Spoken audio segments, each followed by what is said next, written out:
Kapolda dan Gubernur Sumatera Selatan serta Forkopimda Ogan Ilir memperkuat perannya dalam gerakan nasional kebersihan lingkungan melalui program Belida, Bersih Lingkungan dan Asri di Terminal Timbangan 32 Indralaya Utara, Kabupaten Ogan Ilir.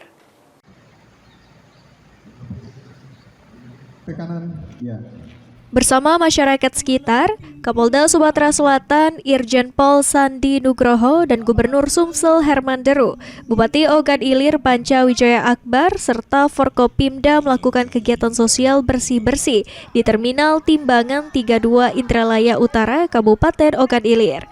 Hal ini sebagai wujud dukungan terhadap Gerakan Nasional Indonesia Asri, Aman, Sehat, Resik, Indah yang dicanangkan Presiden Republik Indonesia sekaligus strategi preventif menjelang Operasi Ketupat 2026.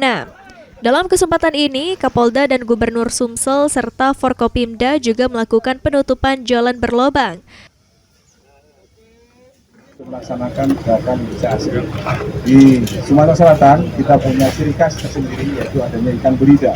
Nah, kita pakai sebagai ikon untuk menciptakan nuansa yang berbeda, yaitu melaksanakan kegiatan bersih lingkungan dan asri di Sumatera Selatan untuk mendukung atau menjalankan program dari Bapak Presiden. Menjelang H-10 Hari Raya Idul Fitri 1447 Hijriah ini, Kapolda Sumsel dan Gubernur Sumsel menargetkan tidak ada lobang di Jalan Lintas Sumatera atau zero lobang di jalur pemudik.